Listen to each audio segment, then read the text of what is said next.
amarillo, vamos a grabar. ¿Ya? Esto es.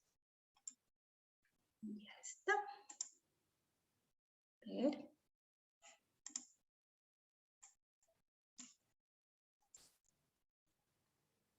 Ya. Entonces vamos a hacer un resumen de la primera parte para que haya una relación con todo lo que hablamos hasta el final. Estamos hablando de la respiración celular. Habíamos dicho pues que la respiración celular era importante, ¿por qué? Primero, esta es importante porque es la fuente de CO2. Nuestro cuerpo necesita de esta sustancia. Si bien esta es una sustancia contaminante dentro de la atmósfera en la cual vivimos, el CO2 de manera natural es importante para el proceso de la formación de la energía dentro de toda la cadena alimenticia. ¿Por qué? Mira, porque es la fuente natural que necesita las plantas para realizar este proceso, la fotosíntesis. Tú sabes que durante la fotosíntesis, una de las funciones es producir oxígeno. Eso tú ya lo tienes claro. Pero otro es producir el alimento para las plantas. Y para producir el alimento para las plantas, ¿de dónde se obtiene esa energía? Del CO2. También es importante porque es un proceso que permite la transformación de la energía química, es decir, de la energía que se encuentra en los alimentos, los convierte en energía mecánica. En esa energía que va a permitir que todas nuestras células puedan cumplir todas sus funciones. Ahora, ¿qué cosa es respiración celular? Es un proceso catabólico.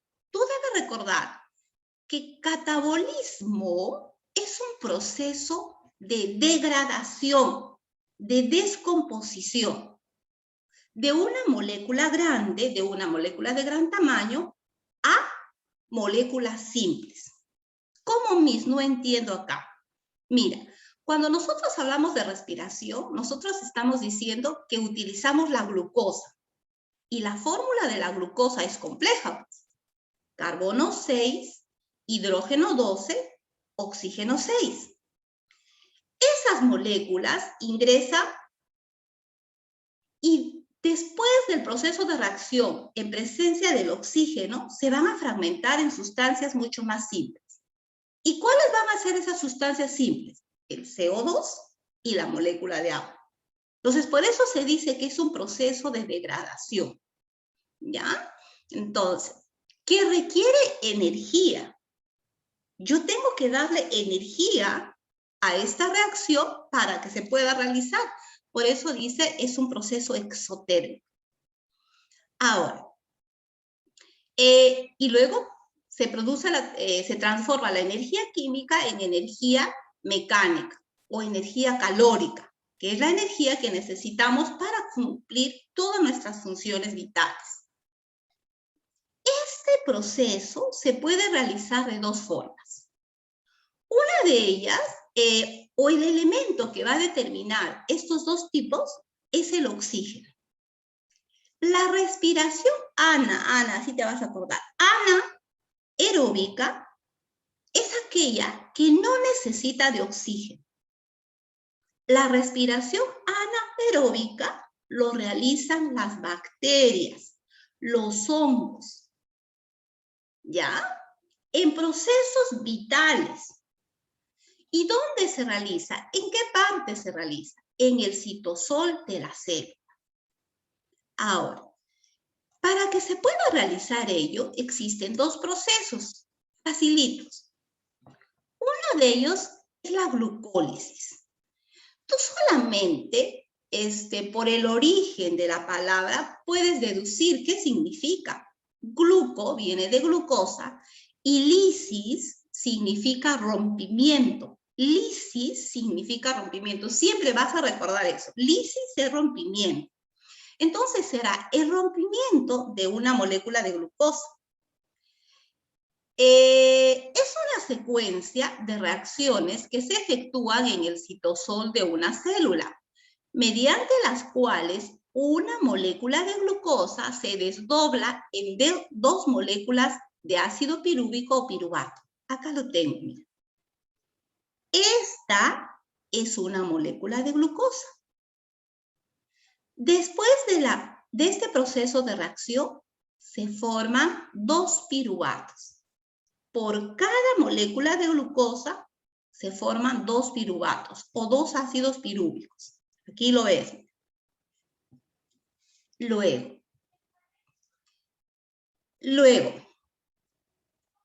el otro proceso se llama fermentación. Y este término fermentación es muy familiar para nosotros lo hemos escuchado muchas veces.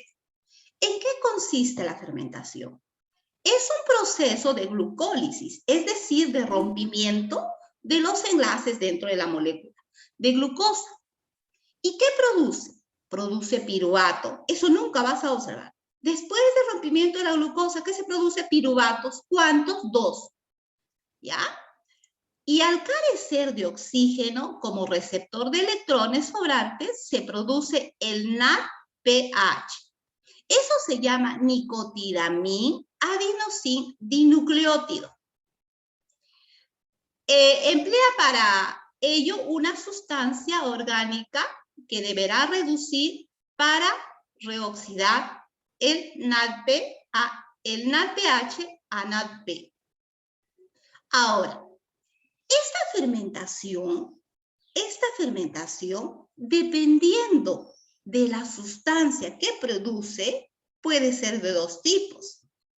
Si es una fermentación alcohólica, esta durante el proceso del rompimiento de la glucosa, primero formará dos piruvatos y luego va a producir alcohol en forma de etanol, es decir, que va a tener dos carbonos, luego va a formar dióxido de carbono y ATP. Entonces, la fermentación alcohólica, ¿qué tiene como producto? Primeramente forma el ácido pirúvico.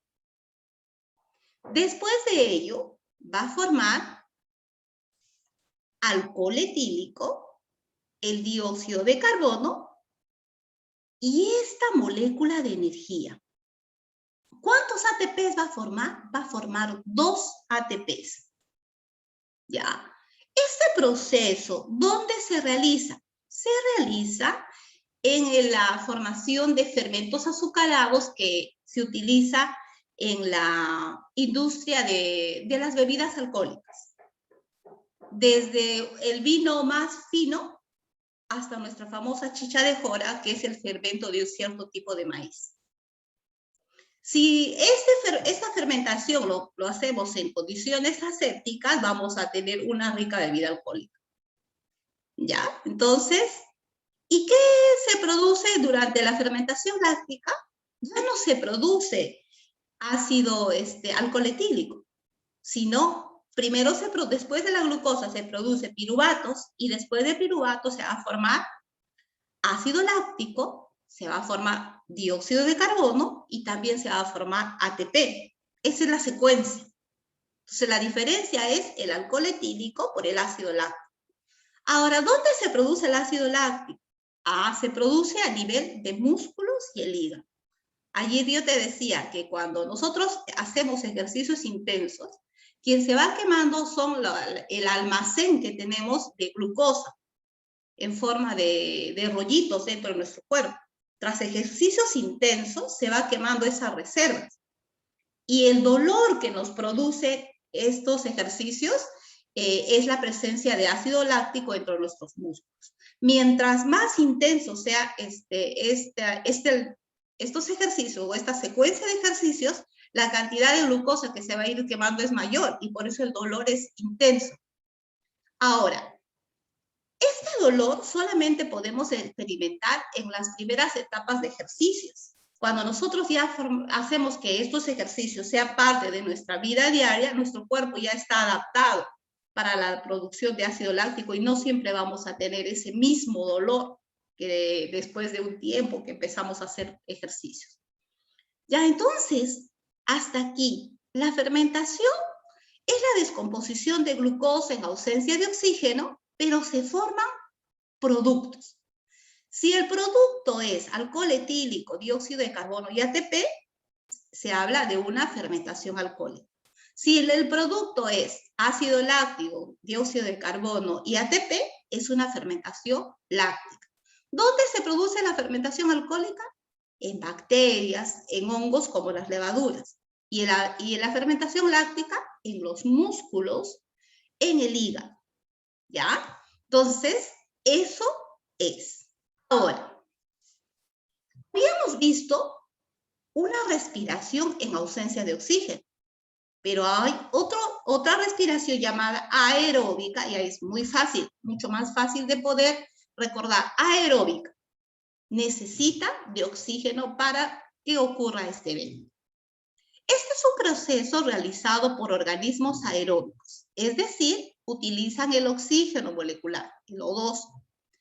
Durante su metabolismo se obtiene energía para satisfacer sus requerimientos energéticos en cada actividad que realice el organismo. Se lleva a cabo a nivel del citosol y las mitocondrias de la célula. A veces han habido preguntas de admisión donde nos dice, la fase aeróbica de la respiración se realiza a nivel de... Ya, sobre todo estas son preguntas muy frecuentes en los exámenes de admisión relacionados con biología. También pueden preguntarnos, durante la fermentación láctica, ¿cuántos ATP se producen? O durante la fermentación láctica, ¿cuáles son los productos? ¿Ya? Entonces, estábamos en la respiración aeróbica, ¿no? Decimos que necesitamos de oxígeno para poder realizarla y que al final de este proceso lo que se obtiene es energía. Y esa energía nos permite cumplir nuestras funciones vitales. Entonces, debemos sacar ya de nuestra mente ese hecho de que respirar es solamente intercambio de energía. Respirar es obtención de energía. Existen dos etapas. La respiración aeróbica es un tanto más compleja. Se cumplen 3 etapas. La glucólisis es la misma que nosotros que hemos visto en la respiración anaeróbica. ¿Qué era la glucólisis? Es el desdoblamiento de una molécula de glucosa y la formación de 2 piruvatos. En el caso del ciclo de Krebs, ella es una secuencia de reacciones un tanto complejas, muy bioquímicas. No es necesario que tú te memorices todas las reacciones y todos los nombres, pero sí por lo menos qué sustancias intervienen y cuántos ATPs se producen en esta reacción. Y luego viene la cadena respiratoria. Mira, ¿dónde se realiza la glucólisis? En la zona, esta es una parte del citoplasma celular, se llama la zona citosólica.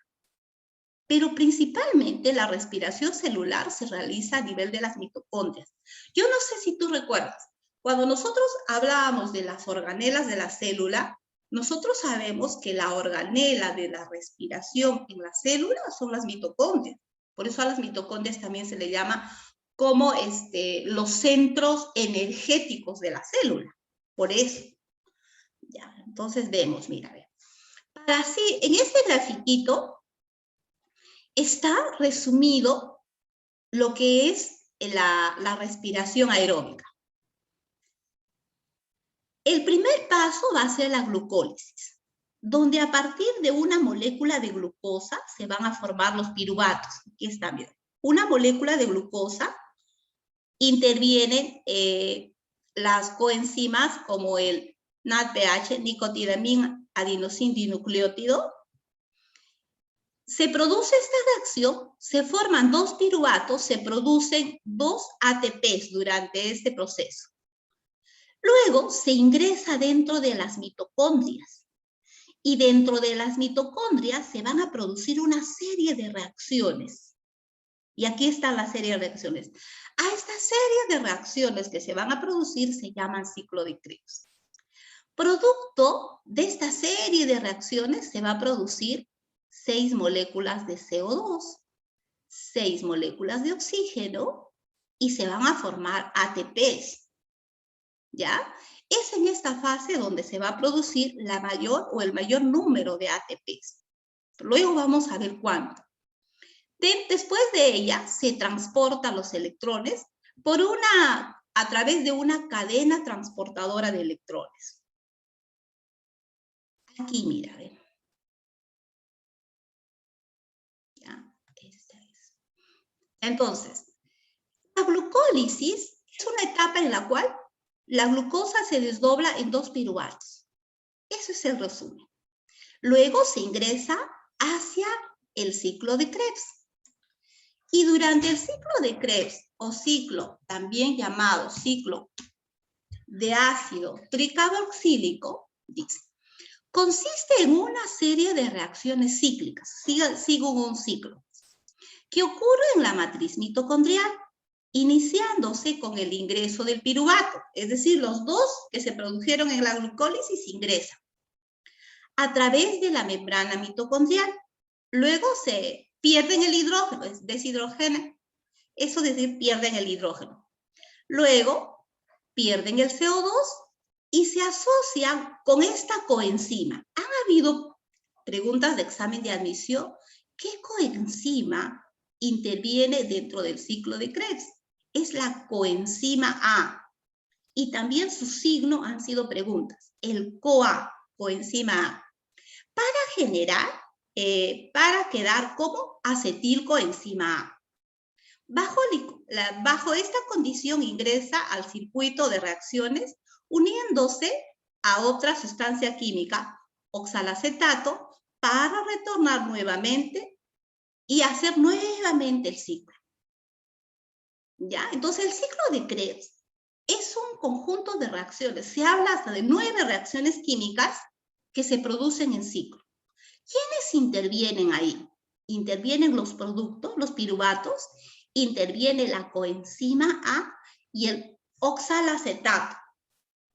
Recuérdate esta sustancia y esta sustancia, especialmente los que van a seguir pues una carrera relacionada con biología. Cuando nos hablan mucho de ciclo de Krebs, al ciclo de Krebs también se le llama ciclo de ácido tricarboxílico. Luego viene la tercera etapa, que es la cadena transportadora.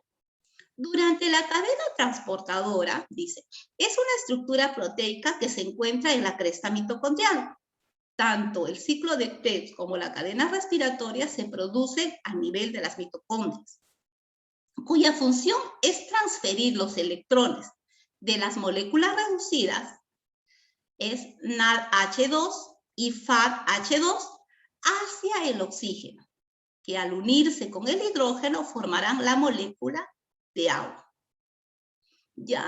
Al final de este ciclo, chicos, lo que se forma está acá. ¿Ya? Lo que se forma está acá.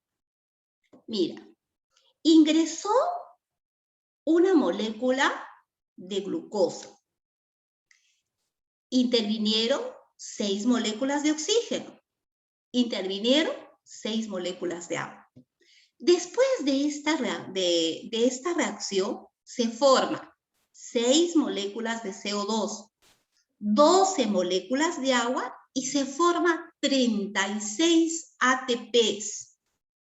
36 ATPs. ¿Ya? Pero como se formaron 2 ATPs durante la etapa de la glucólisis, tú recuerdas, yo te decía, después de la glucólisis se forman 2 ATPs. Entonces, los 2 ATPs que se formó acá, más 36 que se formó acá, en total se forma 38 ATPs. En todo el proceso se forman 38 ATPs. Ahorita te voy a mostrar un cuadrito. Entonces, mira, a ver, este proceso aquí está, la glucólisis, la glucosa se desdobla en piruvatos, luego pasa hacia las mitocondrias, Y acá estaba en el citosol, estaba en parte del citoplasma, ingresa a las mitocondrias, que son las organelas energéticas, y dentro de ellas interviene esta coenzima, ¿ya? Empieza un ciclo de 9 reacciones químicas, ¿ya? Y luego ingresa hacia la cadena transportadora de electrones, donde va a perder hidrógenos, va a ganar oxígenos, y como producto va a formar 36 ATPs. Y más 2 que se formó acá, en total se produce 38. ¿Ya? Ay, amigo mío. Ya, gracias. Gracias por la información, amigo Roque. Sí que me alegra. ¿Ya? Entonces, es un tanto complejo